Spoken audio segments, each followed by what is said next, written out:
Olá, irmãos. Vamos fazer o estudo da primeira epístola de Paulo aos Tessalonicenses, capítulo 5. No capítulo 4, no final do capítulo 4, havia uma preocupação sobre a vinda de Jesus. Os Tessalonicenses estavam preocupados da iminência da volta de Jesus. E muitos até estavam deixando de trabalhar ou até entregando seus bens. E Paulo exorta que não façam isso. E nós vamos ver que em 2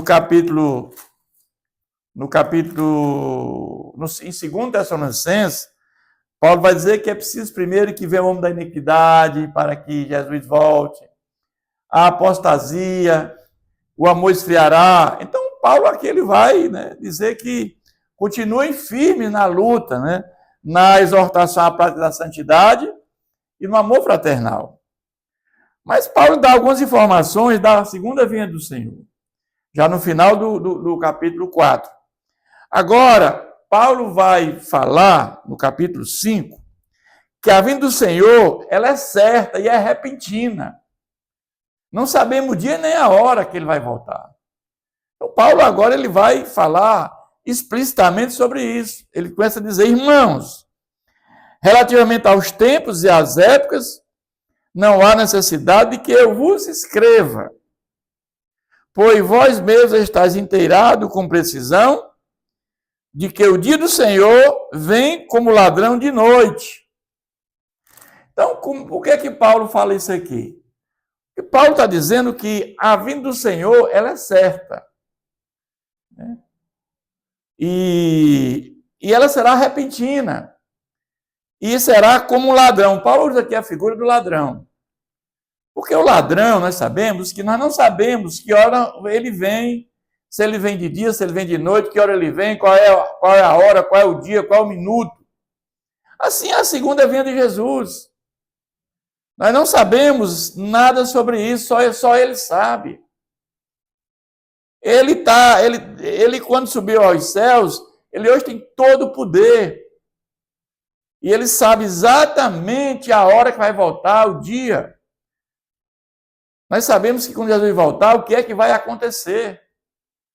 Vai acontecer o arrebatamento da igreja, a ressurreição de todos os mortos, haverá novo céu e nova terra para os salvos, e haverá o lago de fogo para os que não se salvaram. Isso vai acontecer.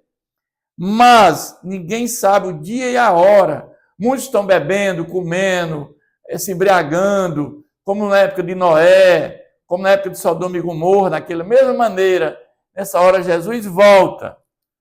E aí haverá grande choro, grande lamento, alegria para os que se salvarem e sofrimento para aqueles que foram condenados à morte eterna. Ele vai agora dizer: quando andarem dizendo paz e segurança, eis que lhes sobrevirá repentina destruição, como vem as dores de parto, aqui está para dar luz e de nenhum modo escaparão. Ou seja, aqui ele está fazendo uma analogia com relação a uma mulher grávida que sente dor de parto. E vai ter uma repentina destruição, como aqueles que vêm as dores de parto. Então, nós vamos ver que vai haver glória para muitos e terror para outros. Por isso que nós temos que estar preparados para a segunda vinda de Jesus. Porque não sabemos o dia nem a hora. Devemos estar com uma vida santificada, como Paulo exorta, viver uma prática de santidade, uma prática de amor fraternal, para não ser prego de surpresa. Mas aqui nós vamos entender que nós devemos estar vigilantes. Há uma necessidade de vigilância na nossa vida. Ele vai falar isso a partir do capítulo 4. Mas vós, irmãos, não estáis em trevas para que este dia como ladrão, os apanha de surpresa. Está em treva, em escuridão, está no pecado. Quando nós estamos na luz, nós sabemos o caminho, nós sabemos para onde é que nós estamos indo.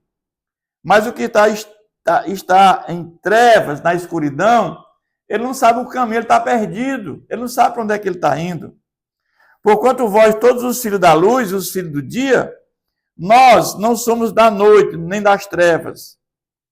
Assim, pois, não durmamos como os demais, pelo contrário, vigiemos e sejamos sóbrios. Então, aqui, mais uma vez, ele vai explicar que aqueles que andam na luz, aqueles que conhecem a palavra de Deus, aqueles que ouviram a palavra, que foram justificados pela fé em Jesus Cristo, que foram convencidos pelo Espírito Santo, aqueles que andam na luz, eles sabem para onde estão indo, eles têm a segurança e a certeza que um dia estarão com Jesus por toda a eternidade. O que é que nos dá essa segurança da salvação, meus irmãos? É nós termos a certeza da nossa prática de vida. Que a nossa prática de vida está de acordo com a palavra de Deus. Primeiro ponto é confessarmos que somos pecadores. Quem disser que não é pecador é mentiroso. Mesmo convertido, regenerado, justificado, continuamos pecadores. O nosso pecado é um pecado acidental. Não é um pecado deliberado como o ímpio, que vive na prostituição, na embriaguez, no alcoolismo, na corrupção, na mentira. Não existe mais isso na vida de um crente verdadeiro, de um convertido.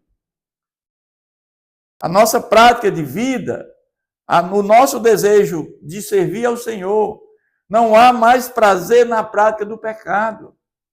Isso é que nos faz, uma pessoa convertida, uma pessoa salva. E ele continua dizendo que, ora, os que dormem, dormem de noite. Os que se embriagam é de noite que se embriagam. Nós, porém, que somos do dia, sejamos sóbrios, revestindo-nos da couraça da fé e do amor, tomando como capacete a esperança da salvação. A maior esperança de uma pessoa convertida é um dia estar com Jesus por toda a eternidade. O convertido não tem medo da morte. Diferentemente daqueles que morrem sem Cristo, que morrem no desespero.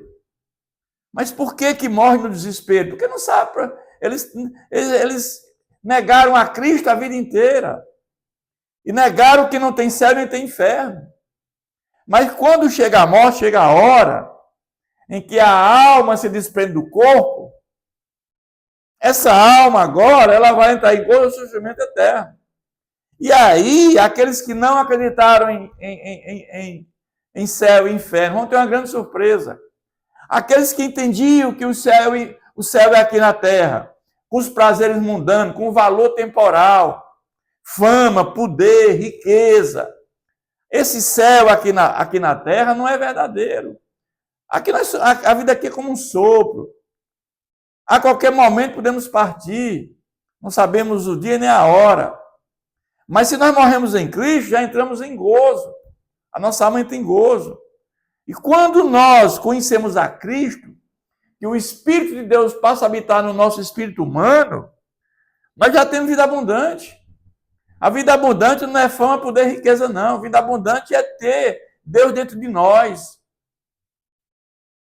É ter Ele nos consolando, nos confortando, nos fortalecendo, nos guiando, dando força, coragem para enfrentar a dificuldade desta vida.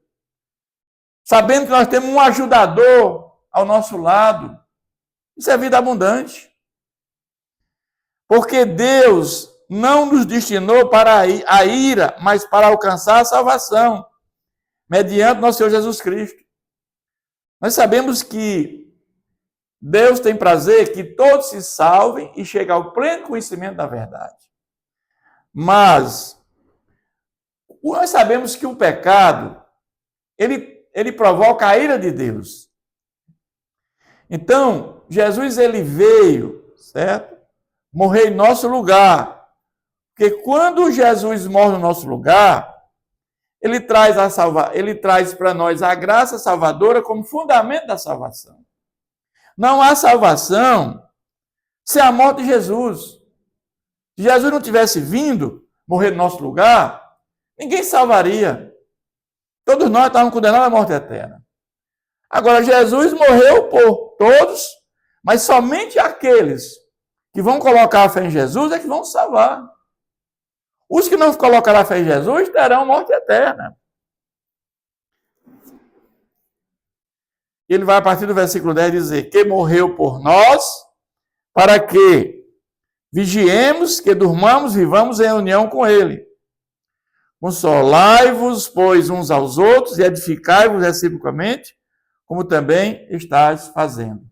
Nós vemos que a importância de nós estarmos em família de Deus, enquanto aqui ainda na igreja, na terra, para fortalecermos uns aos outros, né? Com essa grande esperança de um dia estarmos com Jesus por toda a eternidade. E agora ele vai falar de diversos preceitos que o verdadeiro convertido deve adotar durante essa caminhada ainda aqui na terra, nesse processo de santificação. Agora vos rogamos, irmãos, que acateis com apreço os que trabalham entre vós e os que vos presidem no Senhor e vos admoestam, e que os tenhais com amor em máxima consideração, por causa do trabalho que realizam, vivei em paz uns com os outros. É interessante que aqueles que verdadeiramente são convertidos, que conhecem o verdadeiro Evangelho de Jesus, eles vivem em paz uns com os outros. Não há discórdia entre aqueles que são verdadeiramente convertidos. Porque eles sabem que a paz de Jesus excede todo o nosso entendimento. Mas nós sabemos que nós temos que conviver o joio com o trigo. Dentro da igreja, certo? Tem pessoas que não são convertidas. Pessoas que trazem problemas para dentro do povo de Deus. E quando nós entendemos essas pessoas que elas vêm somente para tumultuar a igreja, como na época que como Paulo pregava, no contexto judaizante, os judeus que não se converteram, a ideia é que essas pessoas sejam colocadas fora da igreja. O próprio Jesus disse, não dê pérolas aos porcos. Nós temos que ter essa sabedoria, irmãos. Exortamo-vos também, irmãos, a que demonstreis os insubmissos, consoleis os desanimados, ampareis os fracos e sejam longânimos para com todos. Ou seja, se nós temos alguém que ele realmente tem dificuldade de entender a palavra de Deus, mas essa pessoa ela tem a vontade de servir ao Senhor, mas ela é fraca na fé, mas ela não entendeu ainda a mensagem ainda de forma plena. Então, a nossa ideia é ajudar para que essa pessoa ela seja fortalecida na fé. Nós temos que consolar aqueles que estão desanimados, amparar esses fracos e com paciência para com todos. Mas essas pessoas, elas têm vontade de servir a Deus. Elas têm dificuldade do aprendizado e nós temos que amparar. Agora, tem aqueles que estão só para tumultuar o ambiente cristão. Quando nós temos essa sabedoria para conhecer essas pessoas, temos que afastar. Evitai que alguém retribua a outro mal por mal. Pelo contrário, segue sempre o bem entre vós para com todos. E aqui nós vamos dizer que não vos cansei de fazer o bem. Nós sabemos que poucos agradecem. Tudo que nós fazemos, fazemos para Deus, irmãos. Jesus curou 10 leprosos. Somente um voltou para agradecer. Então, quando nós fazemos a obra do Senhor e nós ajudamos pessoas, na dimensão temporal, na dimensão espiritual, nós temos que entender que tudo isso fazemos para Deus. Porque se nós formos pensar que estamos fazendo para o homem, nós vamos ter uma decepção muito grande. Ele diz, regozijai-vos sempre. Como é que nós regozijamos sempre, irmãos? Quando conhecemos a Deus. A glória do homem se constitui em conhecer a Deus. Não tem coisa maior e melhor neste mundo que conhecer a palavra de Deus. Quando nós oramos pedindo a Deus conhecimento da sua palavra. Nós pedimos a Deus sabedoria que vem do alto. E nós pedimos a Deus entendimento espiritual. São coisas que nós pedimos a Deus. Não tem coisa melhor do que isso. E ele manda orar sem cessar. Orar sem cessar é você, em cada situação, você está sempre em contato com Deus, andar sempre com Deus em qualquer situação, está sempre orando em espírito, onde quer que você esteja. Evidentemente, nós temos momentos de oração, quando acordamos no nosso lugar, na nossa casa, no templo, num culto, mas onde quer que estejamos, nós estamos sempre pensando no Senhor Jesus. É o chamado orar em espírito, sempre agradecendo a Deus, louvando a Deus e pedindo a Ele aquilo que nós entendemos que precisamos, apesar que Ele sabe as nossas necessidades e Ele vai atender antes mesmo que nós venhamos a saber. Em tudo dai graças a Deus, porque esta é a vontade de Deus em Cristo Jesus para convosco. Em tudo dá graças a Deus. Muitas vezes a gente diz, aconteceu coisas, perdas enormes, e eu vou dar graças a Deus por isso, né? Mas nós temos que entender que esse versículo aqui, em tudo dá graças a Deus, porque esta é a vontade de Deus em Cristo Jesus, porque Deus está no controle. Se a coisa aconteceu conosco, porque Deus permitiu, e Deus está no controle, né? Deus está no controle de todas as coisas. Deus sabe tudo que nós necessitamos. Ele vai, não apagueis o Espírito Santo.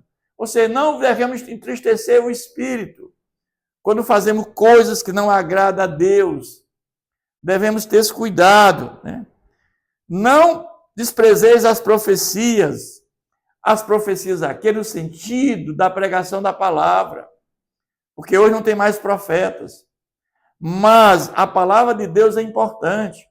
Nós temos hoje um número muito grande de desigrejados que não valorizam a palavra de Deus, acham que em casa é o suficiente assistir um culto pela televisão, mas a pessoa ali está assistindo vários tipos de pregações, vários tipos de doutrina, e nós sabemos hoje que a maioria das pregações hoje na televisão, elas vão pela teoria da prosperidade, pela teoria da libertação, que nada tem a ver com a palavra de Deus, totalmente em dissonância com a palavra de Deus. Então é importante ouvir a pregação séria, de um pastor sério, de uma igreja séria, a comunhão com os irmãos. Isso é importante. Então eles não desprezeis as profecias, não desprezeis a palavra de Deus. Julgai todas as coisas e retendo o que é bom. Nós temos que entender que tem muitas coisas que estão totalmente em dissonância à palavra de Deus. Então, quando você tem conhecimento, quando você tem sabedoria, quando você tem entendimento dado por Deus, você vai reter o que é bom.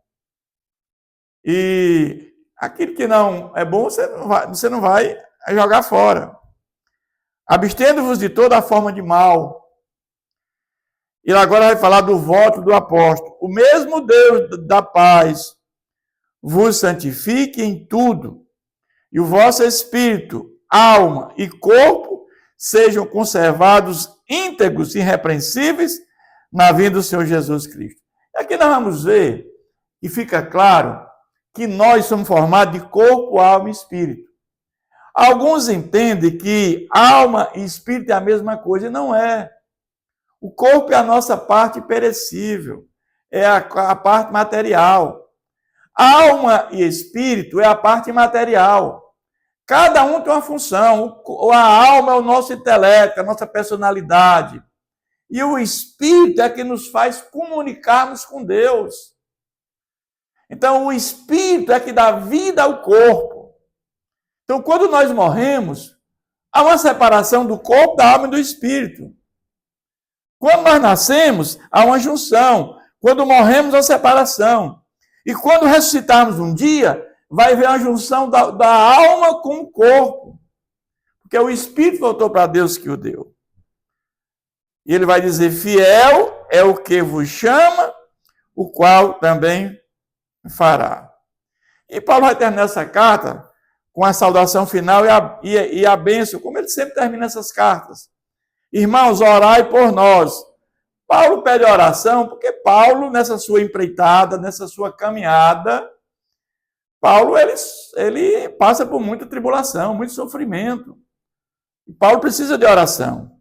Saudai todos os irmãos com óculo santo. Era comum naquela época o beijo santo, né? Era um ósculo santo. Ou seja, era uma maneira de saudar os irmãos. Conjuro-vos pelo Senhor, que esta epístola seja lida a todos os irmãos. Então, nós vimos que nessa igreja Paulo passou pouco tempo, menos de 2 meses, por conta de uma perseguição, e Paulo escreve essa carta para ser lida na igreja, para quê? Para consolidar os ensinamentos que ele implantou naquela igreja. Essa é a ideia das cartas de Paulo. E ele termina com a graça do nosso Senhor Jesus Cristo, seja convosco. Que Deus nos abençoe sempre.